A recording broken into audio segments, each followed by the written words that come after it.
¿Qué tal, amigos? Estamos de vuelta, como lo habíamos anunciado, en una entrevista pregrabada con el economista Alberto Dajic, en su calidad de conocedor de temas políticos y económicos, ex vicepresidente de la República, ex ministro de Economía y Finanzas.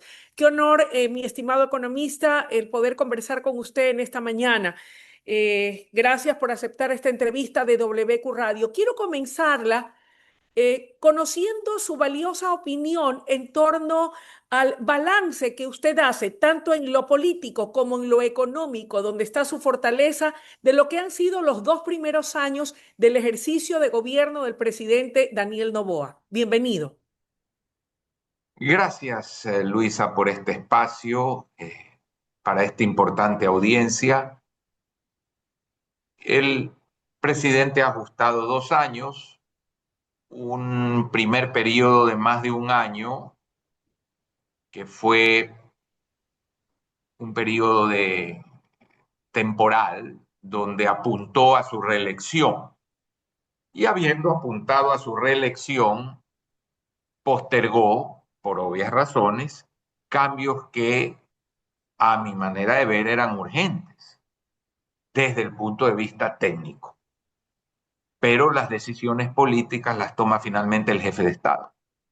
Y entonces se postergaron decisiones y luego se han tomado algunas, pero existiendo siempre esta idea de que se debía reformar la Constitución, el presidente tampoco emprendió en muchos cambios en un país muy reacio a cambiar, muy reacio a enfrentar sus realidades. Propone una asamblea constituyente que hoy para mí felizmente no se dio, y estamos en un momento en el cual no hay asamblea constituyente, tenemos unos problemas estructurales acumulados sumamente complejos, sumamente difíciles, sobre los cuales se requiere urgentemente una decisión y que además de ello pueden desembocar en graves consecuencias sociales y políticas de no acometerse. Algunas puntualizaciones, estimado economista Dajic. La que tiene que ver con que afortunadamente gana el no. ¿Por qué sostiene usted este argumento? A ver, Luisa, vamos a analizar esa ruta posible de una asamblea constituyente. Primero, una elección para el sí. Esa elección podía determinar un sí para el gobierno y por lo tanto un proceso electoral nuevo en el cual se iban a elegir asambleístas constituyentes.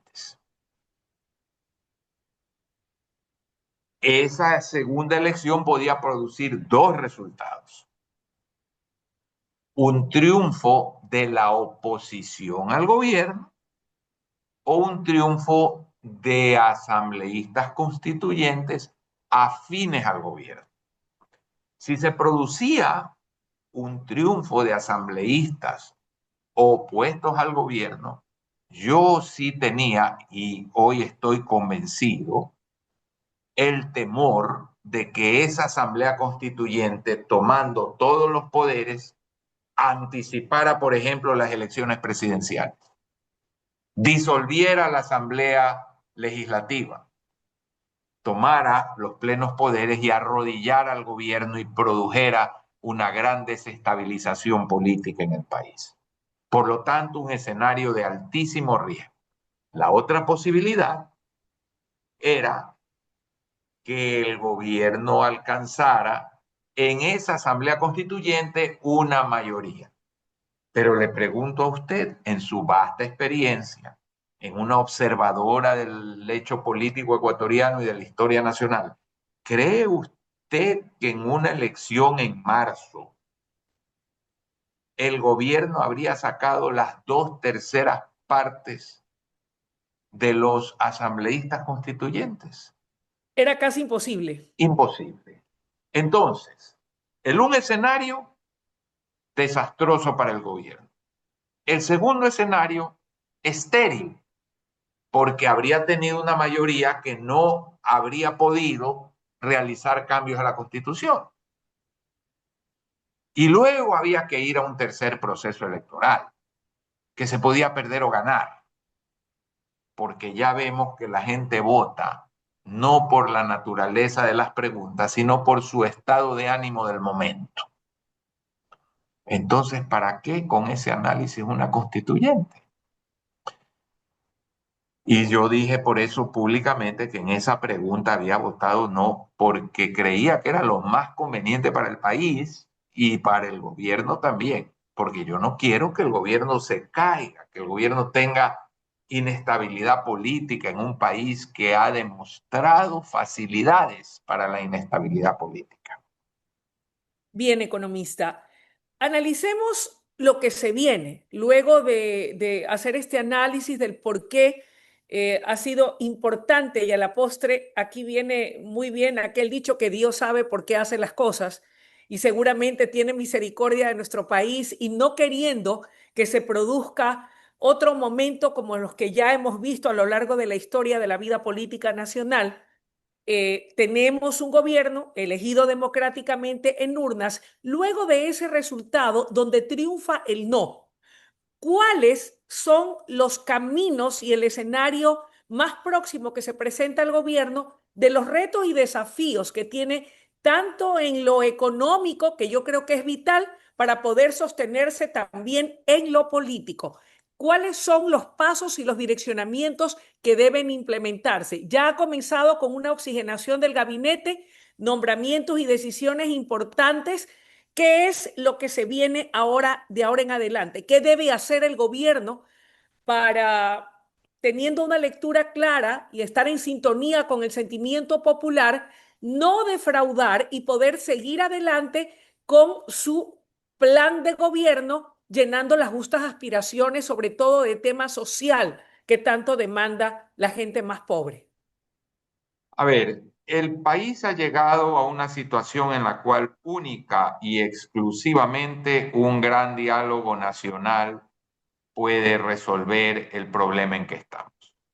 Porque las cosas que hay que hacer son tan profundas.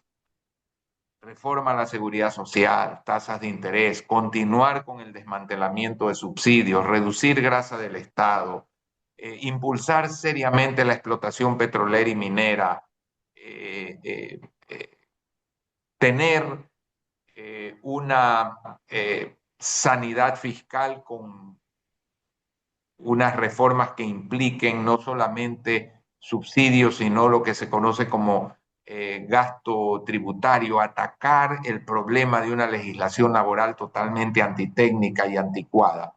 Eso solo se logra con un acuerdo nacional.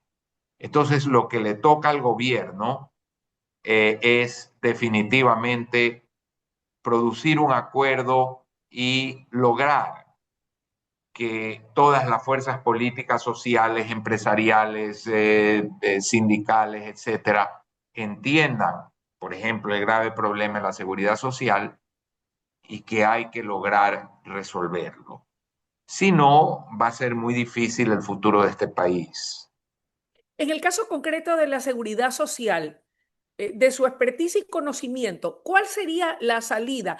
¿Cuál es la propuesta sobre la que debe girar ese gran diálogo nacional y qué es lo que más conviene para recuperar una verdadera seguridad social que garantice el anhelo de todo trabajador que está debidamente afiliado a este Instituto Ecuatoriano de Seguridad Social sin que afecte al Estado y en este caso al gobierno, que siempre tiene que estar haciendo malabares el gobernante de turno para poder cumplir con sus compromisos y obligaciones, muchas veces lamentablemente haciendo uso de los recursos de los afiliados.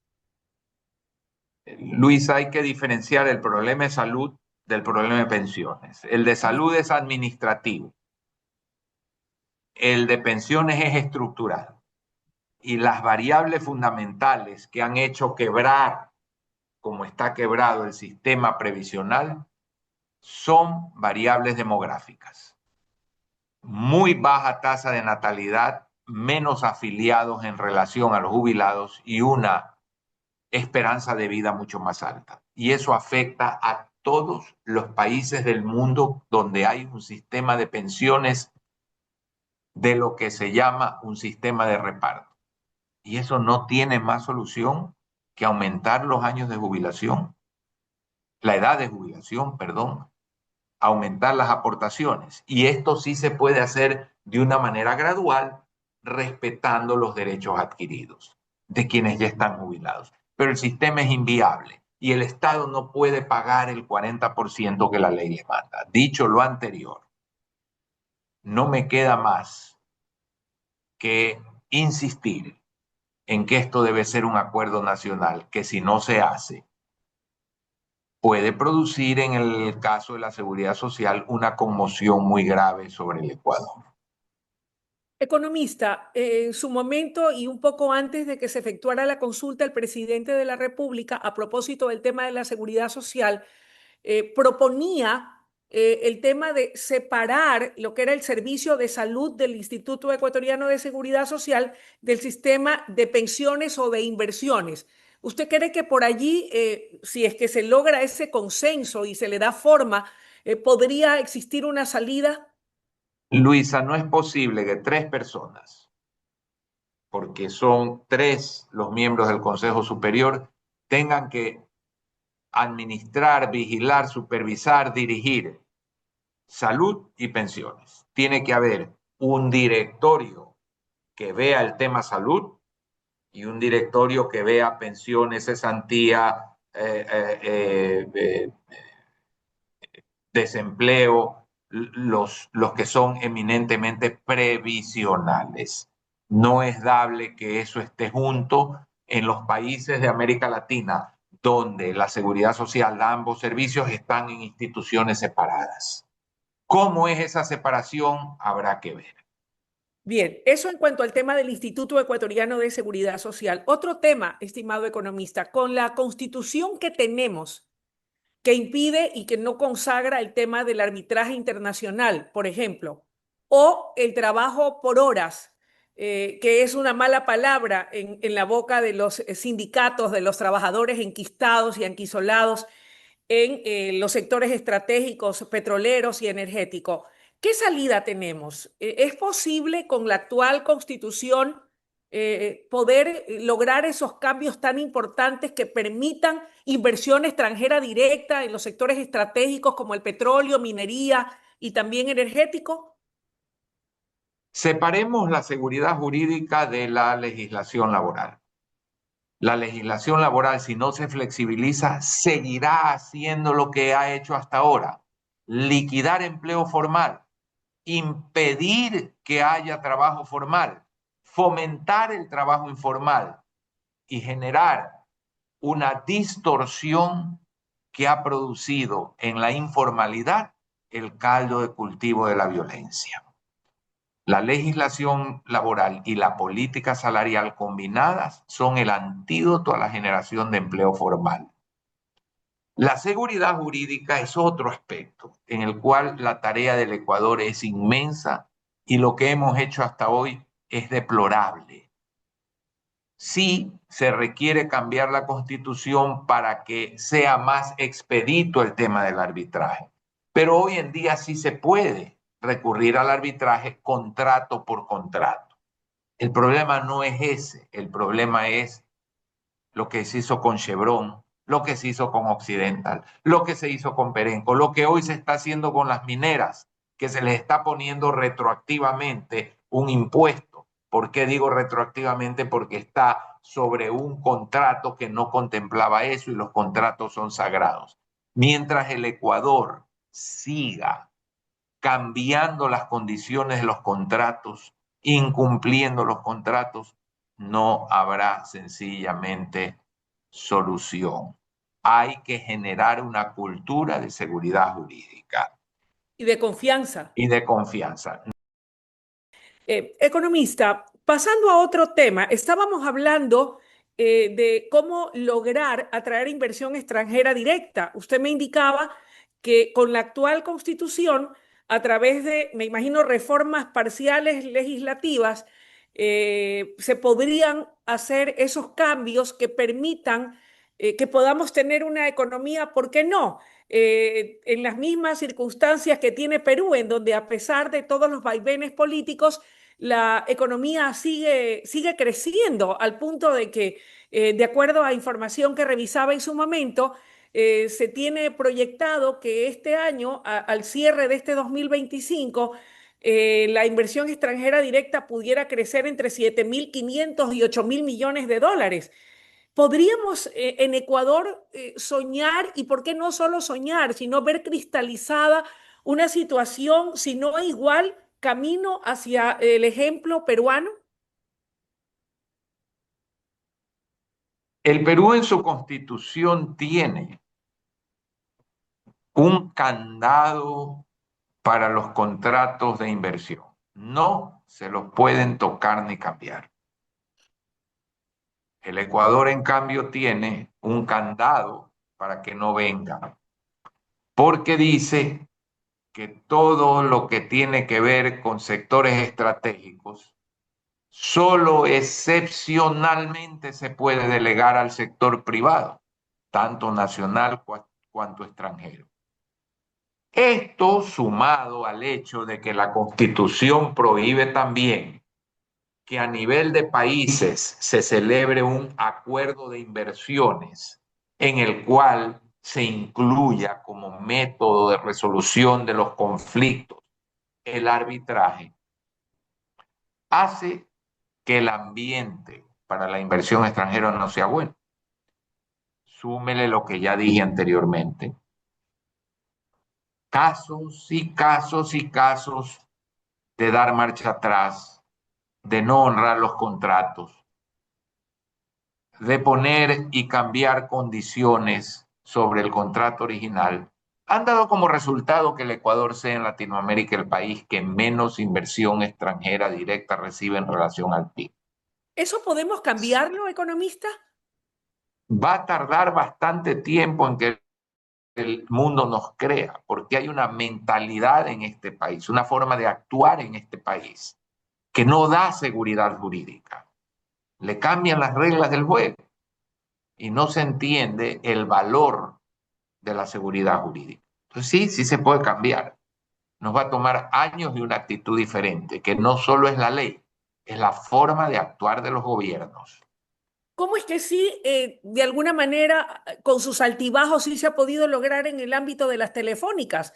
No así en el sector petrolero, energético, y con muchos obstáculos, algo avanza el tema de la minería. ¿Usted se ha preguntado en qué gobierno vinieron las telefónicas? Fue en el vuestro. Exactamente, porque dimos las seguridades, fuimos creíbles y eso determinó que la telefonía celular se abriera en el Ecuador. Pregúntese usted qué inversiones de ese calibre transformador se han dado después, muy pocas, por no decirle ninguna. Es una cuestión de credibilidad y los gobiernos no han tenido credibilidad, el país no ha tenido credibilidad, el sistema judicial no ha tenido credibilidad. En ese contexto, estimado economista, habíamos hablado al inicio y tiene que ver con este tema de poder lograr confianza, de poder proyectarnos y como decía mi padre, que en paz descanse, Luisa, en la vida la mujer del César no solamente debe ser seria, sino parecerlo. Va a ser vital aquel tema de ese gran diálogo nacional. Y esto a nivel de cada uno de los actores políticos, comandado en este caso por el gobierno nacional. Escuchábamos a la flamante ministra de Gobierno indicar que el gobierno estaba abierto al diálogo con todos los actores políticos, menos con los delincuentes, menos con los procesados, eh, y siempre que no se intente chantajear al gobernante de turno. En un momento como este y con ese discurso, ¿quiénes serán los que podrán participar y tomar parte de ese gran diálogo nacional? Habida cuenta de que es una realidad, los partidos políticos en el Ecuador están pues con una imagen bastante debilitada. ¿Con quién dialogar? ¿Y cómo lograr que ese diálogo sea fructífero? con todos los sectores de la Asamblea, que en estos momentos representan al país, con los gremios empresariales, con los gremios del sector laboral, con la academia, es decir, producir un consenso sobre qué debe hacerse en el país. Algo como lo que hizo Cousin en algún momento y produjo el resultado de los acuerdos de paz. Entonces, hay que tener la iniciativa por parte, como usted lo dice, del gobierno y fundamentalmente el presidente de la República. Celebro la declaración de la ministra en que están abiertos a un diálogo. Eso es saludable. Economista, en lo político, ¿cómo se vislumbra, perdón, en lo económico el 2026?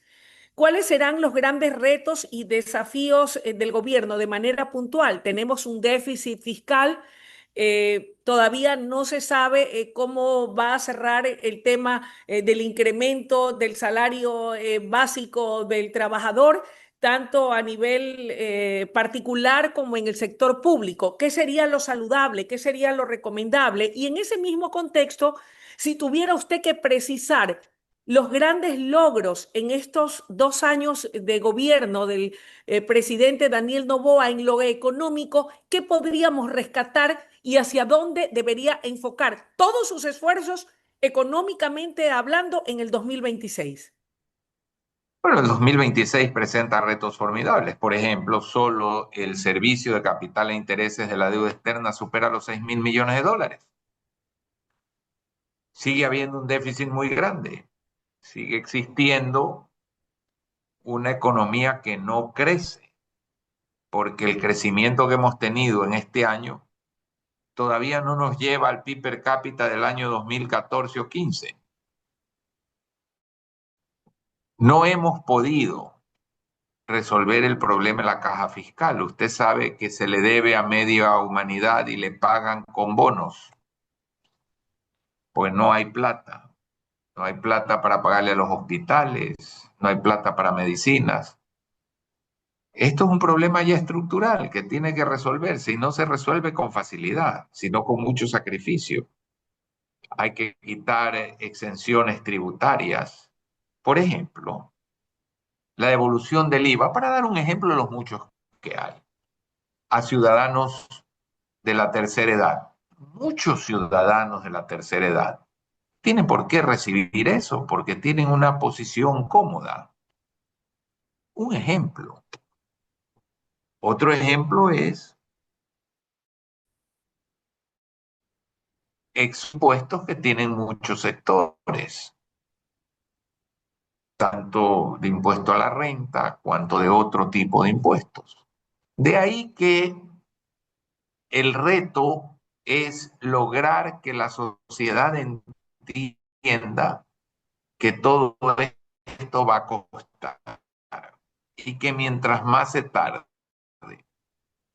más grave el costo político es que explote como el año 99 explotó el Ecuador. Ese es peor y ese es el que hay que evitar. Dentro de los logros más significativos, sin duda, creería yo, y usted es el experto, la eliminación del subsidio al diésel. Bueno, han eliminado el de la gasolina, no se olvide, y ese También, sí en forma total. sí, sí, es El muy diésel en cierto. forma parcial, pero es un avance.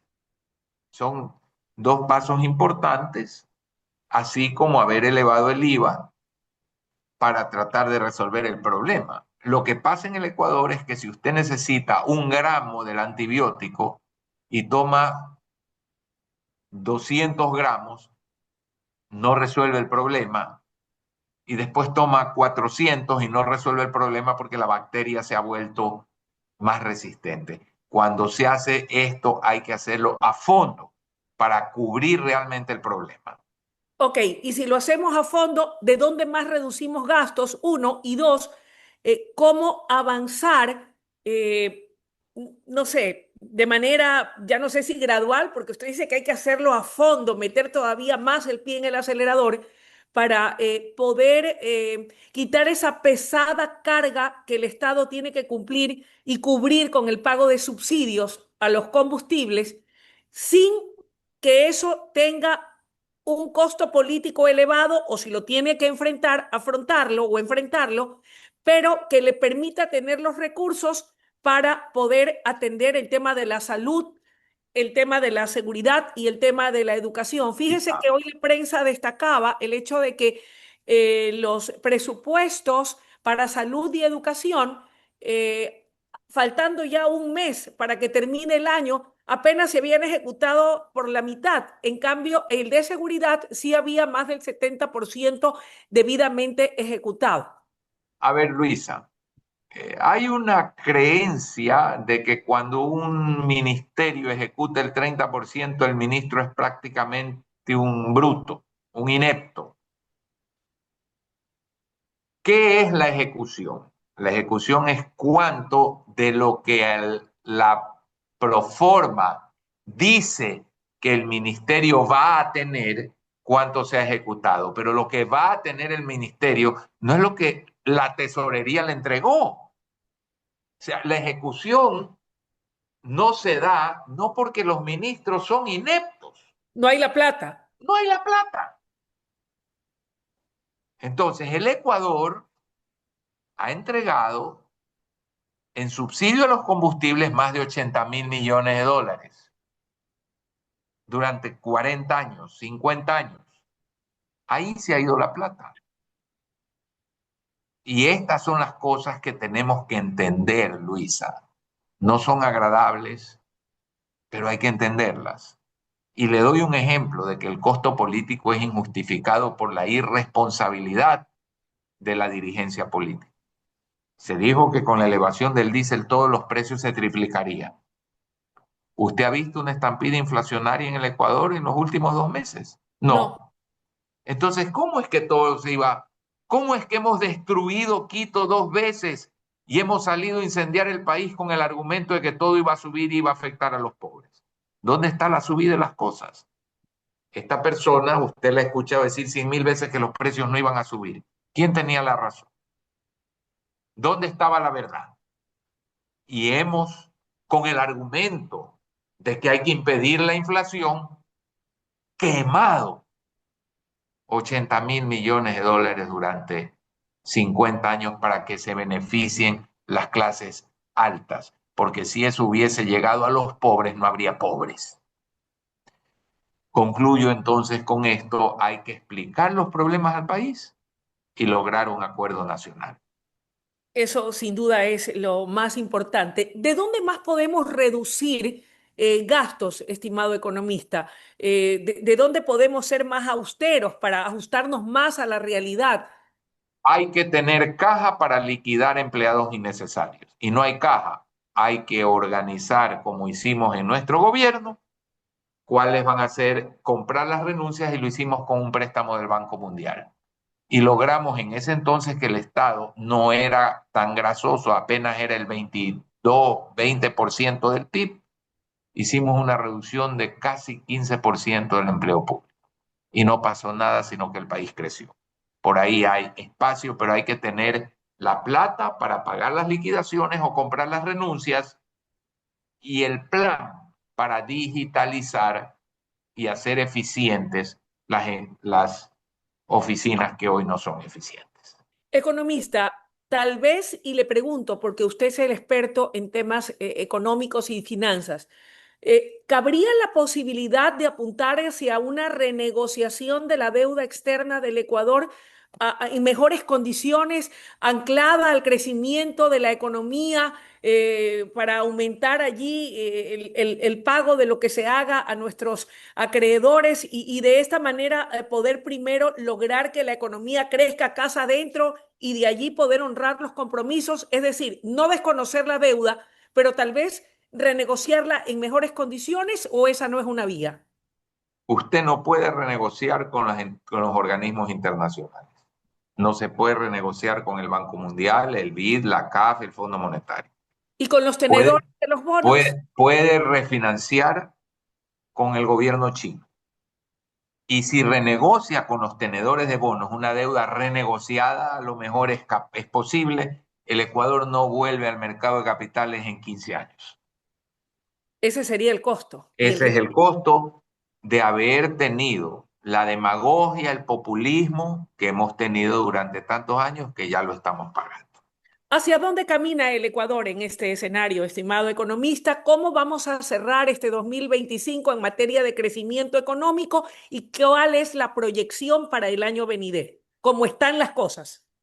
Como están las cosas, el Ecuador va a crecer este año, es un rebote de la recesión que hubo el año 24 y el 26 es un año complicado. La caja fiscal va a estar asfixiada y eso es un problema muy serio. Hay pagos de 1.800 millones de dólares de bonos y eso es muy complicado porque no tenemos esa plata. Entonces, es un año complejo.